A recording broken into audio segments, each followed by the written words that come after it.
Halo, salve Sobat Pena Katolik, selamat datang kembali di channel Pena Katolik. Hari ini kita akan membahas dua ajaran gereja tentang Bunda Maria yang paling sering disalahpahami. Dogma yang paling sensitif, tapi justru menjadi pilar keindahan iman kita. Pernahkah Anda bertanya, mengapa gereja Katolik bersikeras Maria dikandung tanpa noda dosa? Atau benarkah Bunda Maria diangkat ke surga tubuh dan jiwanya?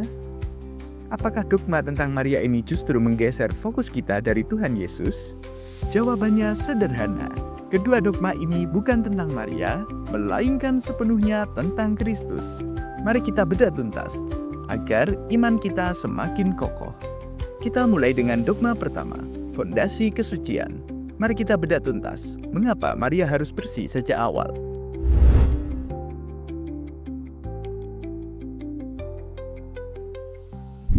Sobat Pena Katolik, hal pertama yang harus kita luruskan adalah dogma dikandung tanpa noda dosa, bukan semata-mata tentang kelahiran Yesus Kristus. Dogma ini berbicara tentang Maria itu sendiri, yaitu momen ketika Bunda Maria dibuahkan, atau saat ia mulai ada di rahim ibunya. Intinya, sejak Maria ada, ia sudah dibebaskan dari segala noda dosa asal. Lalu, apakah ini berarti Maria tidak butuh penebusan Yesus? Tentu saja tidak. Ini adalah anugerah terbesar Kristus padanya. Mari kita pakai sebuah analogi, yakni analogi vaksin.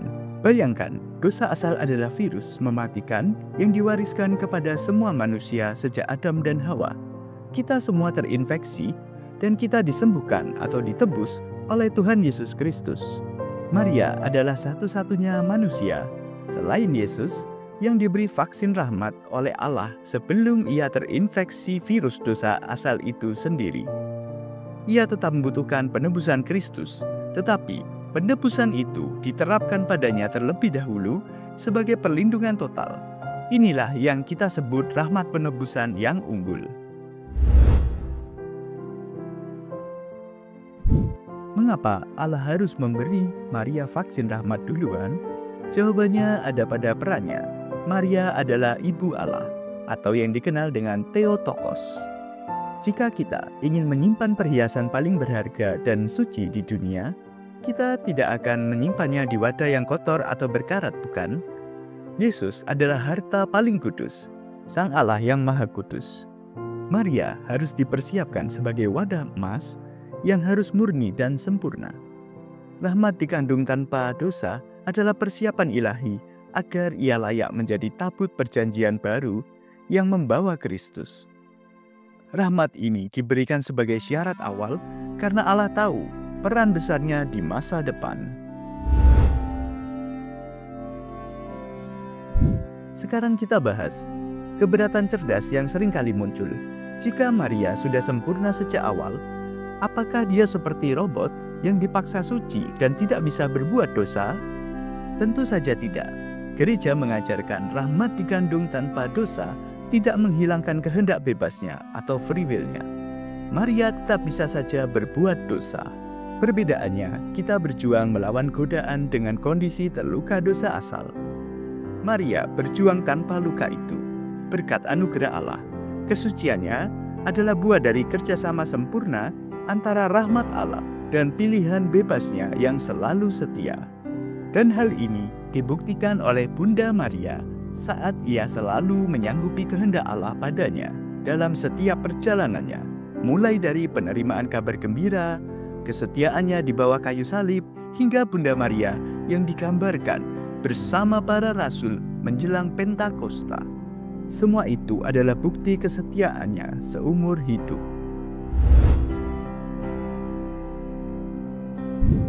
Iman akan kesucian Maria ini sudah dipegang gereja sejak awal melalui tradisi gereja. Namun, baru pada 8 Desember 1854, Paus Pius ke-9 menetapkannya secara resmi melalui konstitusi apostolik Ineffabilis Deus. Setelah kita memahami fondasi kesucian Maria di awal hidupnya, mari kita bedah dogma selanjutnya. Dogma ini berbicara tentang puncak kemuliaan Maria. Apa yang terjadi pada Maria di akhir hidupnya? Nah, oleh karena itu, Selanjutnya, kita akan bedah tuntas tentang dogma Maria diangkat ke surga.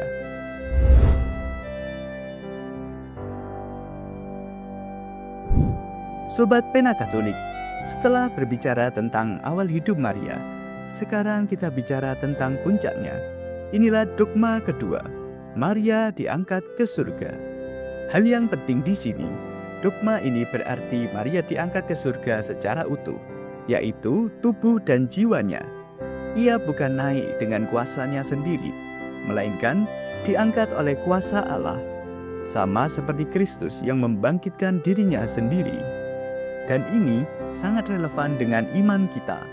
Ingat, dengan syahadat kita menyatakan, "Aku percaya akan Roh Kudus, Gereja Katolik yang kudus, persekutuan para kudus, pengampunan dosa, kebangkitan badan, kehidupan kekal." Bunda Maria telah terlebih dahulu mencicipi janji ini karena rahmat Allah padanya, menjadi jaminan dan teladan bagi harapan kita semua. Apa kaitan dogma ini dengan dogma yang pertama tadi? Sangat erat.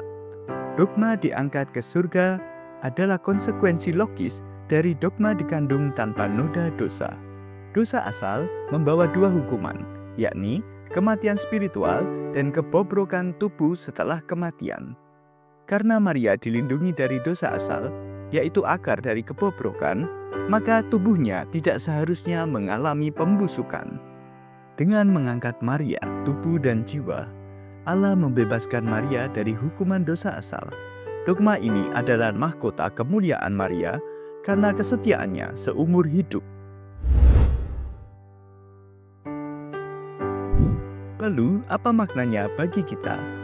Maria adalah teladan dan jaminan kita. Mari kita gunakan analogi garis finish.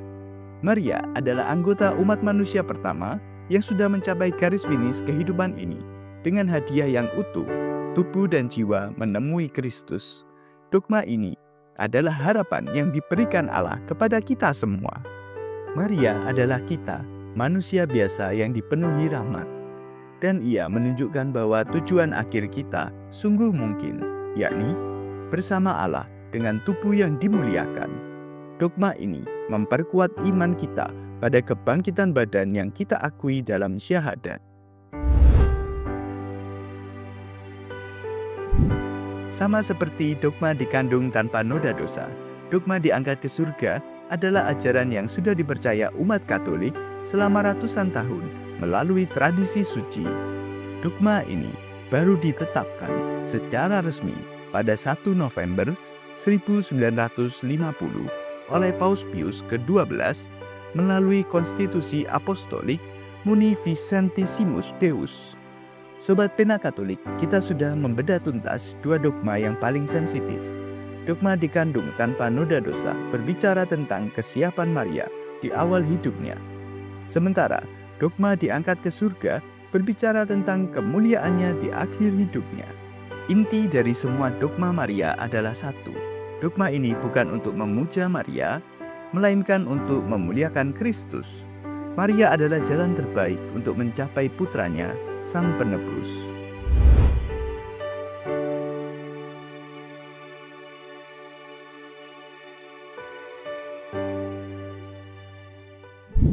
Sobat Pena Katolik, apakah penjelasan ini menguatkan iman Anda pada Bunda Maria dan Yesus Kristus? Jika iya, dukung terus karya pewartaan channel Pena Katolik ini. Silakan like dan share video ini kepada teman dan keluarga, agar semakin banyak yang mengenal tentang keindahan dogma Gereja Katolik akan Bunda Maria yang mengarah dan berpusat pada Kristus. Tonton juga video kita tentang mujizat-mujizat Rosario di Perang Lepanto. Juga subscribe channel Pena Katolik ini untuk makin mengenal iman kita dan nyalakan lonceng notifikasi, supaya sobat semua selalu mendapatkan update yang meneguhkan iman dan menjadi bagian dari komunitas yang bertumbuh dalam Kristus. Salve, Tuhan Yesus memberkati kita semua.